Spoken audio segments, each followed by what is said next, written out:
Regardez les archives un peu sur le mouvement des Gilets jaunes, ça n'a pas du tout commencé pareil. Pourquoi? Parce que la bourgeoisie n'était pas préparée. La bourgeoisie, au début, quand elle a vu la sociologie du mouvement des Gilets jaunes, c'est-à-dire plutôt des indépendants, des artisans, des petits patrons, elle s'est pas méfiée. Elle s'est dit, c'est des gens, en fait, ils sont de notre côté, donc on va les laisser s'installer. C'était anti-taxe Et aussi. c'était Voilà. anti-taxe, donc en fait, ils pouvaient s'identifier. La bourgeoisie a cru qu'elle allait pouvoir faire un pont entre les revendications des Gilets jaunes et les siennes. Et on a même des éditocrates qui étaient là, moi je soutiens le mouvement des Gilets jaunes, Pascal Pro et tutti quanti. Et donc en fait, l'erreur qu'ils ont faite, c'est qu'ils ont laissé le mouvement des Gilets jaunes s'installer à partir d'octobre sur des ronds-points et discuter entre eux. Et ça a créé ce que ça a créé, c'est-à-dire un mouvement quasi insurrectionnel qui a menacé l'intégrité de la République bourgeoise. Arrêtez! Et donc par conséquent, le 10 septembre, ils n'ont pas refait la même erreur, ils nous ont empêchés, ne serait-ce que de nous réunir. Et en ça, malheureusement, ça veut dire qu'ils s'adaptent.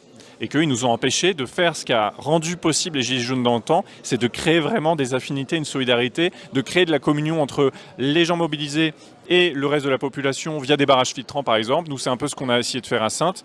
Mais c'est-à-dire que une matinée ne suffit pas pour créer ça. Et ils nous ont empêchés d'inscrire notre action dans le temps. Donc déjà, le premier problème, c'est celui de la répression, ça c'est sûr.